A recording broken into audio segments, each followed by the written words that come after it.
भगवान जुग जुग में पशु पक्षी मनुष्य ऋषि देवता आदि के रूप में अवतार ग्रहण करके अनेकों लीलाएं करते हैं। उन्हीं अवतारों में वेद धर्म के विरोधियों का संहार भी करते हैं। उनकी यह अवतार लीला विश्व की रक्षा के लिए ही होती है, इसलिए उसका नाम रक्षा है। मनु देवता, मनु पुत्र, इंद्र सप्तऋषि और भगवान के अंशावतार, इन्हीं 6 बातों की विशेषता से युक्त समय को मवंतर कहते हैं। ब्रह्मा जी से जितने राजाओं की सृष्टि हुई है, उतनी भूत भविष्य और वर्तमान कालीन संतान परंपरा को वंश कहते हैं। उन राजाओं के तथा उनके वंशंधरों के चरित्र का नाम वंशानुचरित्री है। शौनक ऋषियों, पुरात तत्ववेता, इतिहास के विद्वानों ने इन्हीं लक्षणों के द्वारा प्राणों की यह पहचान बतलाई है। ऐसे लक्षणों से युक्त छोटे बड़े 18 पुराण हैं। उनके नाम जे हैं ब्रह्म पुराण, पद्म पुराण, विष्णु पुराण, शिव पुराण, लिंग पुराण, गरुड़ पुराण, नारद पुराण, भागवत पुराण, अग्नि पुराण, स्कंद पुराण, भविष्य पुराण, ब्रह्म वैवर्त पुराण, मार्कंडेय पुराण, बामन पुराण, ब्रा पुराण, मत्स्य पुराण, करम पुराण और ब्रह्मांड पुराण, ये 18 पुराण हैं। शौनक जी, व्यास जी की शिष्य परंपरा ने जिस प्रकार वेद संहिता और पुराण संहिताओं का अध्ययन, अध्यापन, विभाजन आदि किया, वह मैंने तुम्हें सुना दिया। साधु श्रोमणी सूत जी, आप आयुष्मान हो। सचमुच आप भक्ताओं के सिरमौर हैं। जो लोग संसार के अपार अंधकार में भूल भटक रहे हैं, उन्हें आप वहाँ से निकाल कर प्रकाश स्वरूप परमात्मा का साक्षात्कार करा देते हैं। आप कृपा करके हमारी एक प्रश्न का उत्तर दीजिए। उस समय भी वे बचे रहे, परंतु सूत जी, वे तो इसी कल्प में हमारे ही वंश में उत्पन्न हुए। एक श्रेष्ठ भृंगुवंशी हैं और जहाँ तक हमें मालूम है, इस कल्प में अब तक प्राणियों का कोई प्रलय नहीं हुआ है। ऐसी स्थिति में यह बात कैसे सत्य हो सकती है कि जिस समय सारी पृथ्वी प्रलयकालीन समुद्र में डूब गई थी, उसमें मार्कंडेय जी उसमें डूब उतरा रहे थे और उन्होंने अक्षय वट के पत्ते के दोनों में अत्यंत अद्भुत और सोए हुए बाल मुकंद का दर्शन किया। सूत जी, हमारे मन में बड़ा संदेह है और इस बात को जानने की बड़ी उत्कंठा है। आप बड़े जोगी हैं, पौराणिकों में सम्मानित हैं। आप कृपा करके हमारा जय संदेह मिटा दीजिए। सूत जी ने कहा, शौनक जी, आपने बड़ा सुंदर प्रश्न किया। इससे लोगों का भ्रम मिट जाएगा और सबसे बड़ी बात तो यह है कि इस कथा में भगवान नारायण की महिमा है। जो इसका गान करता है उसके सारे कालमाल नष्ट हो जाते हैं। शौनक जी, मार्कंड ऋषि ने अपने पुत्र मार्कंडेय के सभी संस्कार समय समय पर किए। मार्कंडेय जी विधि पूर्वक वेदों का अध्ययन करके तपस्या और स्वाध्याय से संपन्न हो गए थे।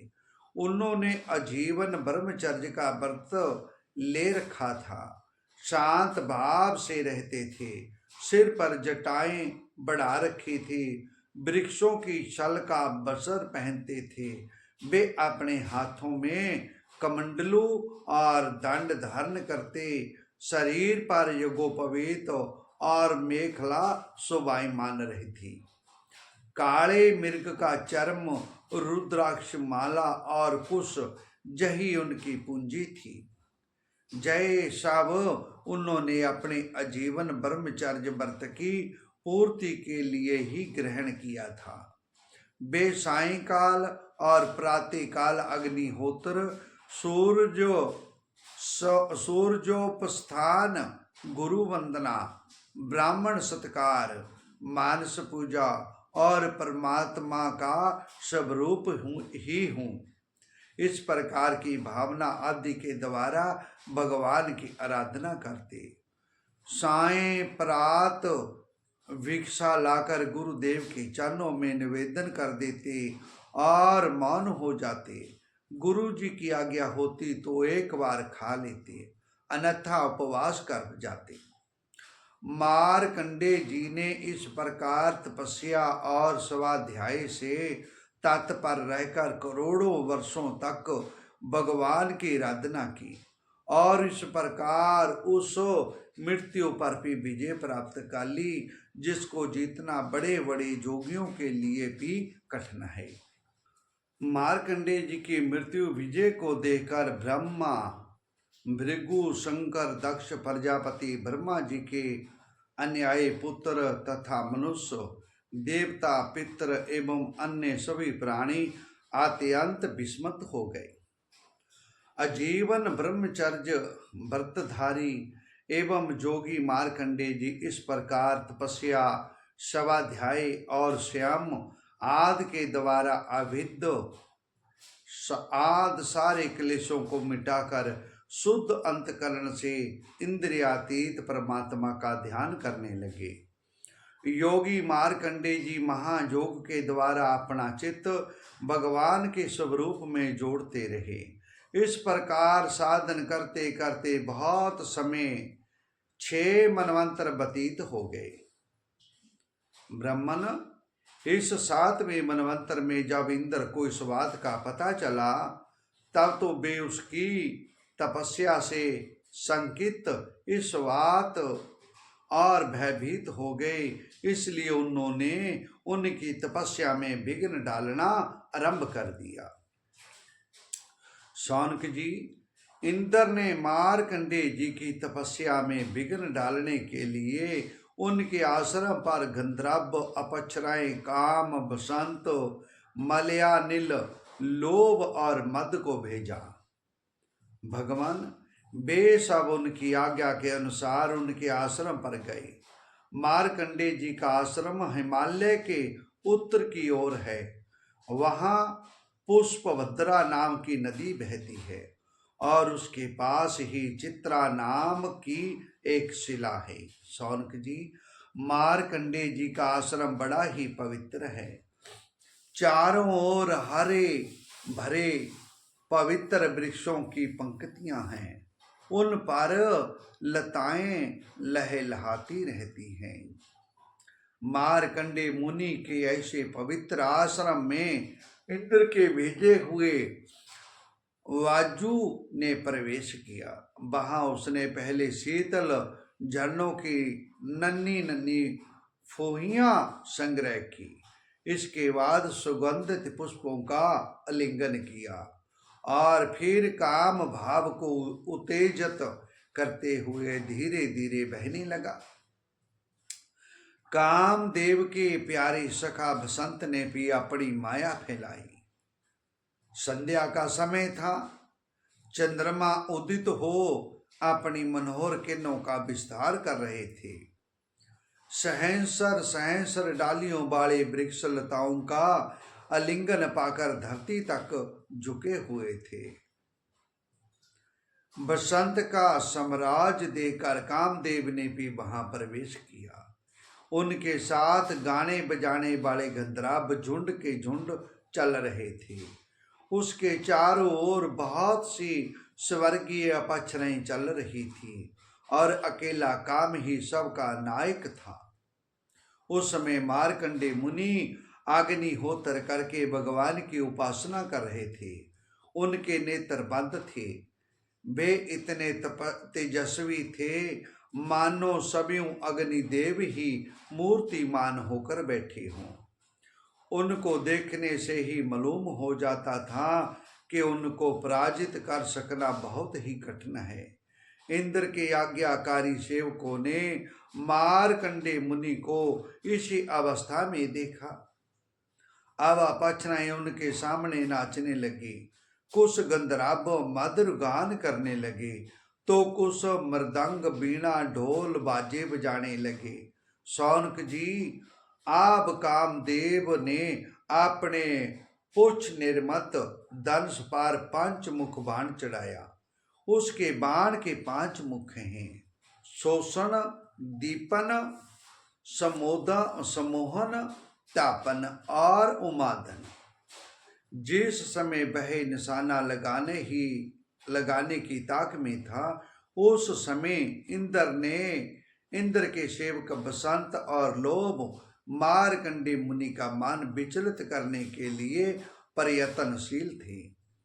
उनके सामने ही पुंचक सतली नाम की सुंदर अप्सरा गेंद खेल रही थी। सतनों के भार से बार बार उसकी कमर लचक जाया करती थी। कभी कभी वह तिरछी चितवन से इधर उधर देख लिया करती थी। कामदेव ने अपना उपयुक्त अवसर देकर यह माया समझकर कि अब मारकंडे मुनि को मैंने जीत लिया, उनके ऊपर अपना बाण छोड़ा, परंतु उसकी एक ना चली।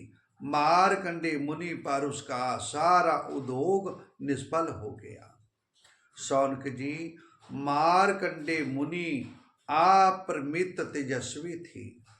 काम बसंत आदि आए तो थे इसलिए कि उन्हें तपस्या से भ्रष्ट कर दें, परंतु अब उनके तेज से जलने लगे और ठीक उसी प्रकार भाग गए जैसे छोटे छोटे बच्चे सोते हुए सांप को जगाकर भाग जाते हैं।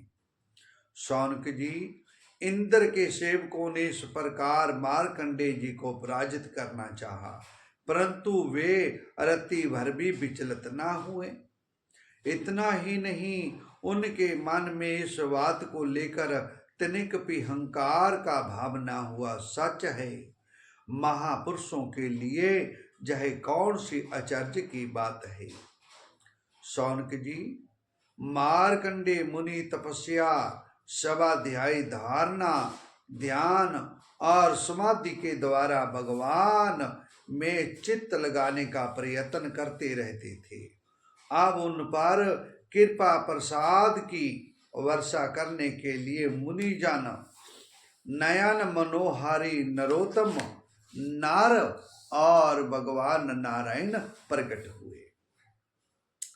उन दोनों में एक का शरीर गौर वर्ण का था, दूसरे का श्याम। दोनों ही नेत्र तुरंत के खिले हुए कमल के समान कोमल और विशाल थे। 4 भुजाएं थी। एक मृग चरम पहने हुए थे तो दूसरे वृक्ष की शाल।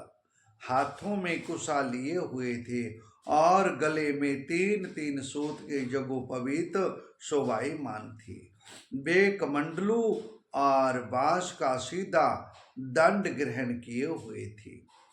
कमल गट्टे की माला और जीवों को हटाने के लिए वस्त्र की कूची भी रखे हुए थे। ब्रह्मा इंद्र आदि भी पूजे भगवान नर नारायण कुछ ऊंचे कद के थे और वेद धारण किए हुए थे। उनके शरीर में चमकती हुई बिजली के समान पीले पीले रंग की कांति निकल रही थी। वे ऐसे मालूम होते थे मानो सभी तप ही मूर्तिमान हो गया हो।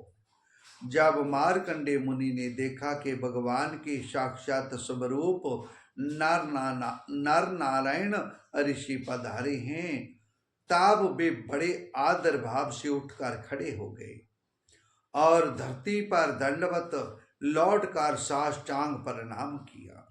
भगवान के दिव्य दर्शन से उन्हें इतना आनंद हुआ कि उनका रोम रोम, उनकी सारी इंद्रियां एवं अंतकरण शांति के समुद्र में गोता खाने लगे। शरीर पुलकित हो गया, नेत्रों में आंसू उमड़ आए, जिनके कारण वे उन्हें भर आंख देख भी ना सकते। तदनंतर वे हाथ जोड़कर उठ खड़े हुए। उनका अंग अंग भगवान के सामने झुका जा रहा था। उनके हृदय में उत्सुकता तो इतनी थी मानो वे भगवान का आलिंगन कर लेंगे। उनसे और कुछ तो बोला ना गया। गद गद वाणी से केवल इतना ही कहा, नमस्कार नमस्कार प्रभु नमस्कार। इसके बाद उन्होंने दोनों को आसन पर बैठाया, बड़े प्रेम से उनके चरण पखारे और अर्घ चंदन धूप और माला आदि से उनकी पूजा करने लगे। भगवान नर नारायण सुखपूर्वक आसन पर विराजमान थे और मार्कंडे जी पर कृपा प्रसाद की वर्षा कर रहे थे। पूजा के अनंतर मार्कंडे मुनि ने उन सर्वश्रेष्ठ मुनि वेशधारी नर नारायण के चरणों में प्रणाम किया और स्तुति की, हे भगवान, मैं अल्पज्ञ जीव भला आपकी अनंत महिमा का कैसे वर्णन करूं। आपकी प्रेरणा से ही संपूर्ण प्राणियों, ब्रह्मा शंकर तथा मेरे शरीर में भी प्राण शक्ति का संचार होता है और फिर उसी के कारण वाणी, मन तथा इंद्रियों में भी बोलने और सोचने, विचारने और करने जानने की शक्ति आती है। हे प्रभु, मैं आपका दास हूँ। भगवान, आप समस्त जीवों के परम गुरु, सबसे श्रेष्ठ और सत्य ज्ञान स्वरूप हैं। जीवों के परम सुहृद प्रभु, यद्यपि सतो रजो तमो ये तीनों गुण आपकी ही मूर्ति हैं। उन्हीं के द्वारा आप जगत की उत्पत्ति करते हैं। भगवान, आप अंतर्यामी हैं, सर्वव्यापक हैं, सर्व स्वरूप, जगत गुरु, परमाराध्य और शुद्ध स्वरूप हैं। प्रभु, वेद में आपका साक्षात्कार कराने वाला यह ज्ञान पूर्ण रूप से विद्यमान है, जो आपके स्वरूप का रस प्रकट करता है। ब्रह्मा आदि बड़े बड़े प्रतापशाली मनीषी उन्हें प्राप्त करने का जतन करते रहते हैं। आप भी ऐसे लीलाहारी हैं कि विभिन्न मत वाले आपके संबंध में जैसा सोचते विचारते हैं, वैसा ही शील स्वभाव और रूप ग्रहण करके आप उनके सामने प्रकट हो जाते हैं। वास्तव में आप देह आदि समस्त उपाधियों में छिपे हुए विशुद्ध विज्ञाघन ही हैं। हे पुरुषोत्तम, मैं आपकी वंदना करता हूँ।